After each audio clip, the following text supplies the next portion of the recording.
Same thing. We did this already. We had the germ cells. They crawled back. We have this oval area. The germ cells come in and make a home. And now we're going to blow this up. And we're going to take a big look at this developing ovary. So here is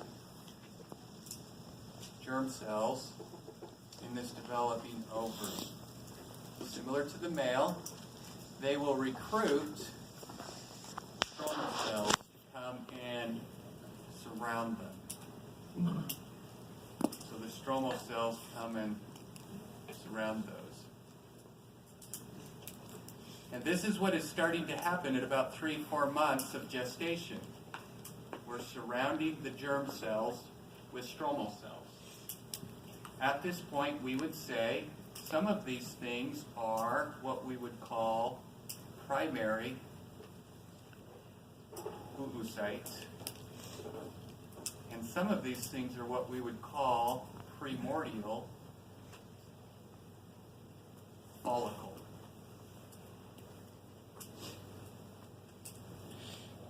Okay, now, eventually, probably I'm sure by the time the fetus is ready to be born, all of the primary oocytes, or nearly all of them, will be primordial follicles. Now, there's something special that happens with a primordial follicle. Once these stromal cells kind of surround the egg, signaling occurs between them. Let's give a name to these cells, by the way. I'm going to call these cells right here pre-granulosa cells.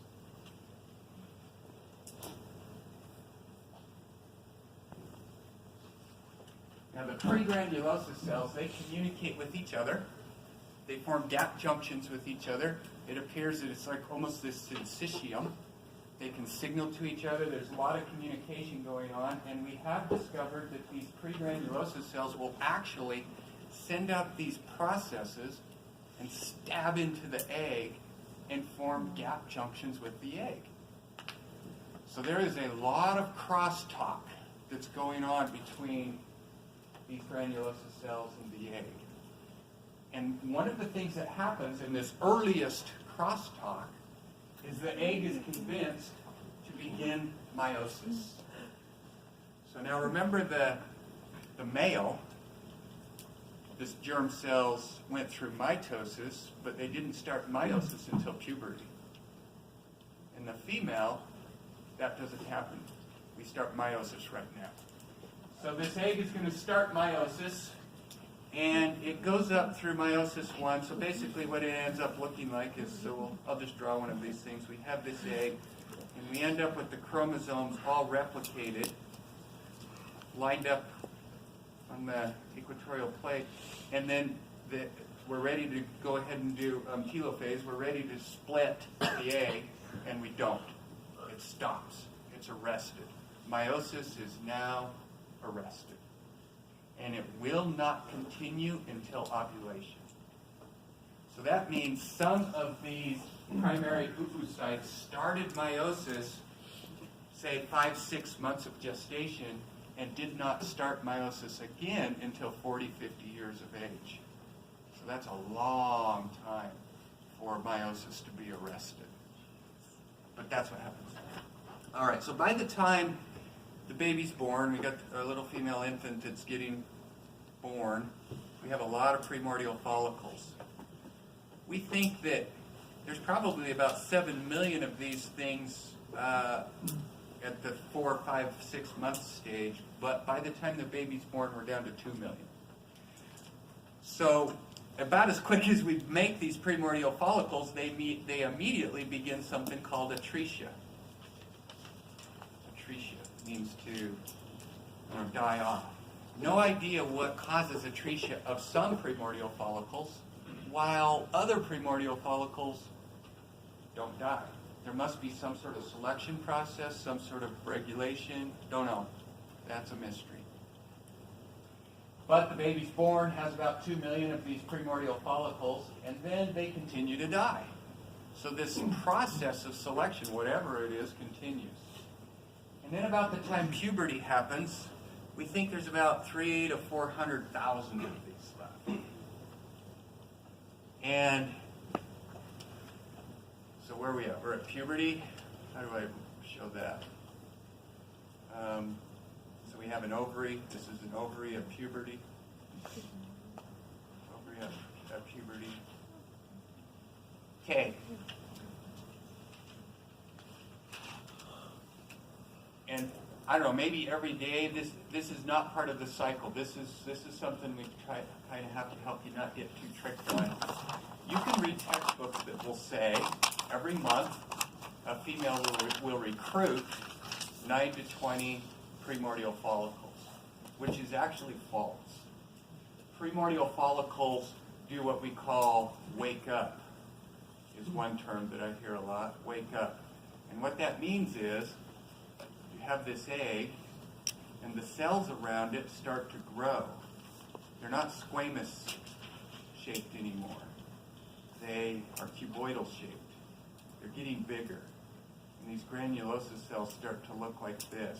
And this is also when the egg is stimulated to make the zona pellucida.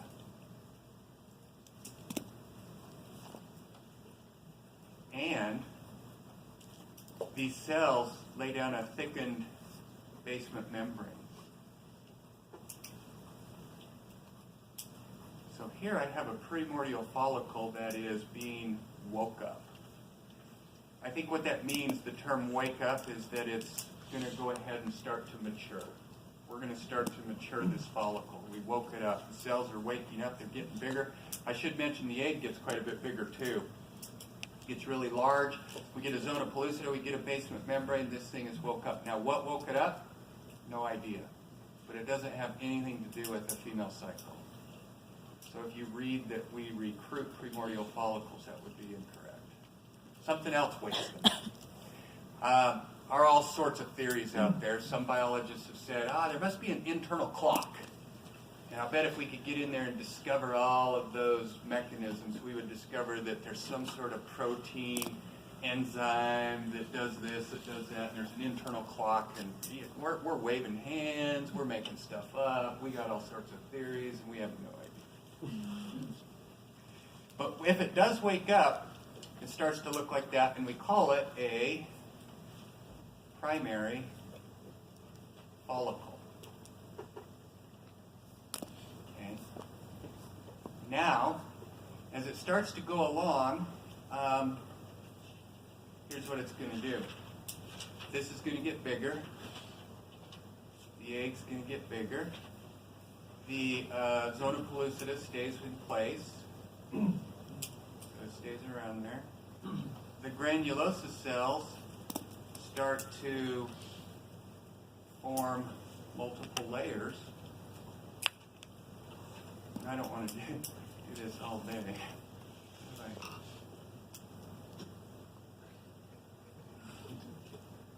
The granulosa cells form multiple layers. We still have our basement membrane. And we recruit another set of cells that start to form up out here. Does this look familiar?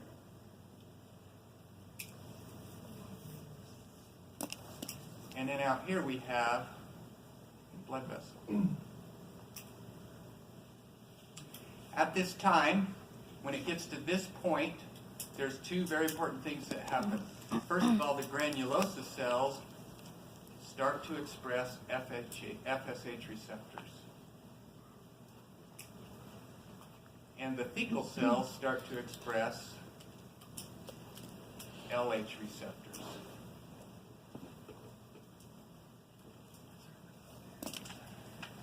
So, if this was a male, what would we call these cells? Leaded. And if it was a male, what would we call these cells? Sertoli. Now, there is a difference. If it was a male, there would be one layer of Sertoli cells. But in a female, we're going to get multiple layers of granulosa cells. So embryologically, fecal cells and Leydig cells come from the same place. Embryologically, granulosa cells and Sertoli cells come from the same place. But there are these differences. So we want to be able to compare and contrast this a little bit. Leading cells have LH receptors. Thecal cells have LH receptors. Sertoli cells have FSH receptors. Granulosa cells have FSH receptors. So there's some similarities. Granulosa cells form multiple layers. There's a difference. Okay, so I'm going to play out this scenario right here. I'm going to just do this with the square right here. So there's my square. So what I want to be able to show you here, I'm going to do a new picture. So get yourself some new paper. I'm going to show you a thecal cell, a basement membrane, and a granulosa cell. And so here we go. We have thecal. We have BM. We have granulosa. Okay. I have LH. I have FSH. I have a blood vessel. I have LDLs.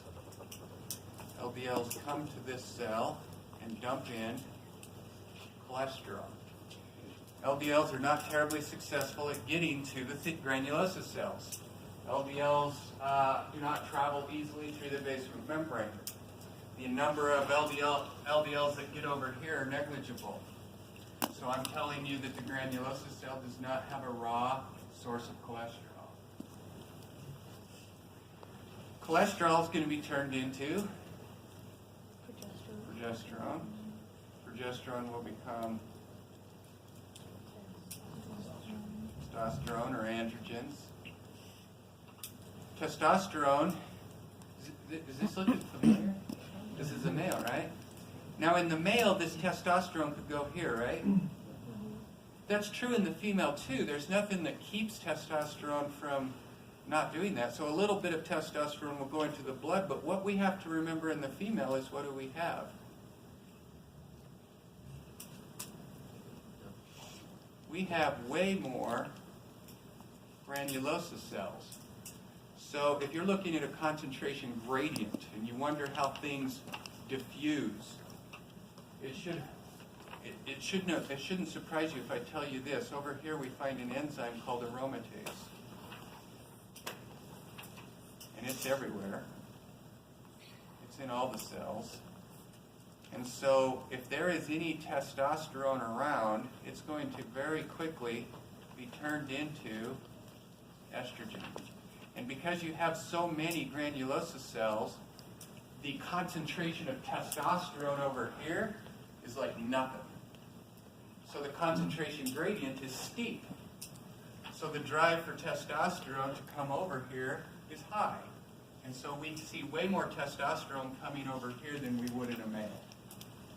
So males get a lot more back in the blood, females get a lot more over in the granulosa cells, and we turn it into estrogen instead.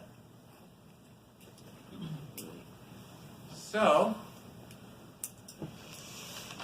let me ask you some questions. What do you think causes the granulosa cells to divide and form more layers in terms of a hormone signal? Increased FSH. And what causes the thecal cells to take in cholesterol and make testosterone? LH. Yeah. So FSH is particularly potent for making these follicles grow. So let me go back to this picture. Here we have this. Egg is big, zona pellucida, multiple layers of granulosa cells that have FSH receptors. We call this a secondary follicle.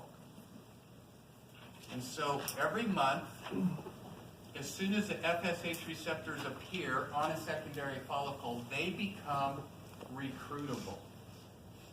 So when you read in a book and it says a female recruits 9 to 20, maybe a dozen to 2 dozen follicles, that's what they recruit every month. What they're saying is there are about a dozen to 2 dozen of these things that have FSH receptors only things with FSH receptors can be recruited. So a dozen to 2 dozen of these are going to receive FSH, and they all start to grow. Now, I want you to think in your mind, if you're growing a whole bunch of granulosa cells and a whole bunch of follicles, what is every one of these granulosa cells doing? Making what? Estrogen. So what would you expect the estrogen levels to be doing? Going up. What does estrogen do to GnRH? It inhibits it. It inhibits it. So think about this feedback. We've recruited multiple follicles. They're all producing estrogen. Estrogen's rising, goes back to the hypothalamus, inhibits GnRH, goes to the anterior pituitary, inhibits the gonadotropes. So we should see FSH go down. So now we've got all these follicles that need FSH to grow, but FSH is declining. This sets up a scenario of sort of survival of the fittest. You might have started with a dozen to 2 dozen follicles, but because of this FSH negative feedback, not all of the follicles are going to get all of the FSH that they need. So one of these follicles is going to be, maybe it has better access to the available FSH, maybe it has upregulation of FSH receptors, it's going to be the FSH hog, it's going to be the one that survives the dearth, it becomes the dominant follicle, and all the other recruited follicles begin to go through atresia. So the dominant follicle will continue to grow. And these things can grow really big. By the time this follicle is done growing, you can see it with the naked eye. So now tell me what's going to happen if a follicle, a single follicle, starts to grow exponentially. You start to get layers and layers and layers of granulosa cells. You get exponential growth of a single follicle. You're going to produce more and more estrogen. So estrogen is going up, up, up. FSH went down. Okay, I'm going to pull up a picture because what we're getting into here is a cycle. We're going to have enough time to kind of look at the cycle, start to explore the diagram we like to use all the time.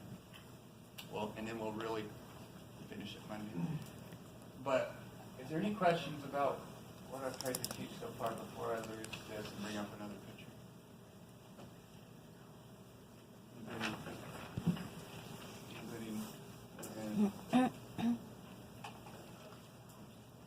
One question.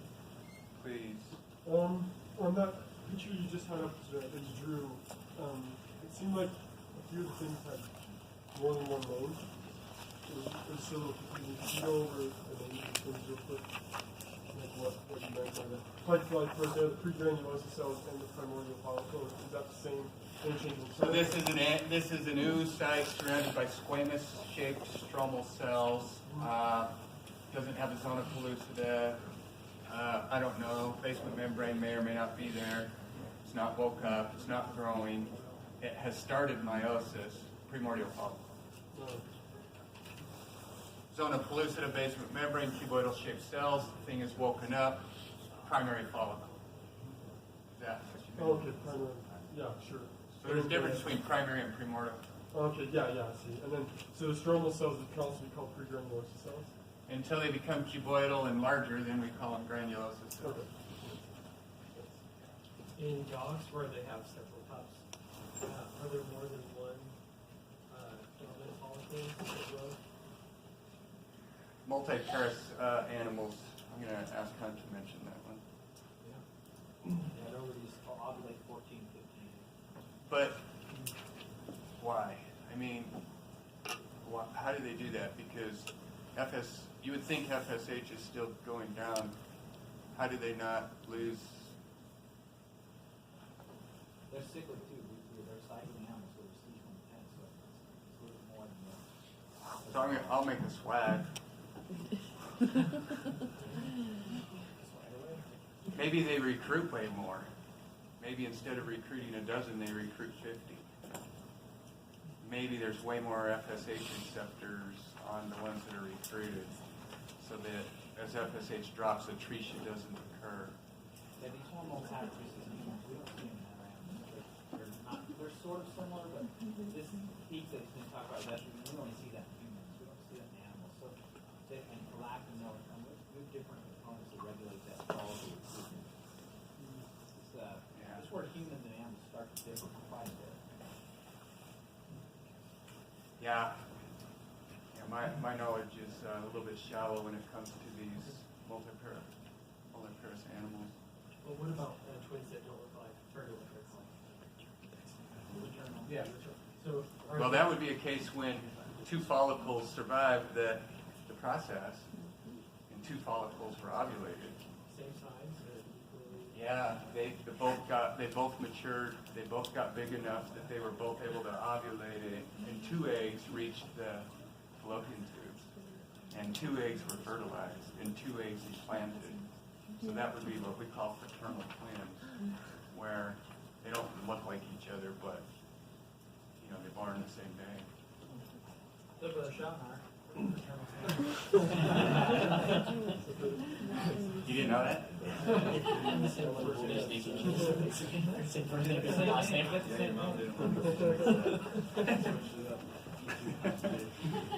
So, okay.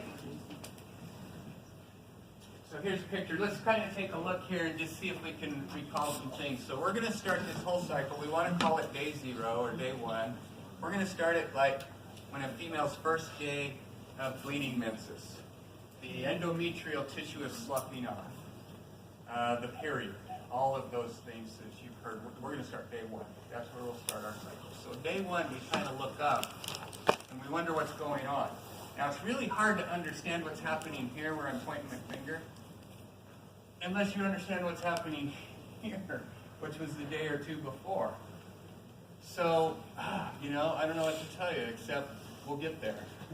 But we do see this blue line called FSH going up. Well, if FSH is increasing, if it's going up, then we should be able to recruit some follicles. So which follicles can be recruited? The ones that are... Can primary be recruited? No. Primordial recruited? No. But secondary can be recruited. So we'll recruit some follicles here because FSH went up. That means follicles are growing. Well, if they're growing, what's estrogen doing? It's going up, right? And then all of a sudden we get to this point where the increasing estrogen right here makes FSH start to slightly go down. So then follicles start to die, and estrogen goes down ever so slightly, but the one remaining follicle is growing exponentially, so it's going to turn that around, and estrogen is going to start to climb again. Now we get to this place here that's within 2 or 3 days of the middle of the cycle. We're going to call this cycle a 28-day cycle, and some of you are going to go, yeah, that's not 28 days. Some of you girls are going to say, it's not 28 days. We'll explain why the differences exist Monday, but we're going to say 28 days. So as you get over here on day 12, day 11, day 10, as you get around there into that second week, you get this situation where the follicle's growing exponentially and estrogen is climbing. And that is why I want to show you this picture, and I'll end on this today. What does that look like to you? Attached to a what? So the hypothalamus has these zones. These are areas that we can identify that do specific and special things. So this one right here is called the arcuate, and it's going to come down like this, and it's going to release what? Tell me what my red dots are. GnRH. We have learned that is where GnRH comes from, is what we call the arcuate nucleus of the hypothalamus, the arcuate. Up here we have something called the pre-octic, and it has this as well.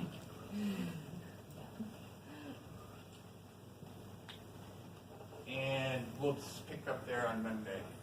But what we want to do is try to help us understand why having 2 different places to release GnRH can create 2 different feedback options. It's like, what?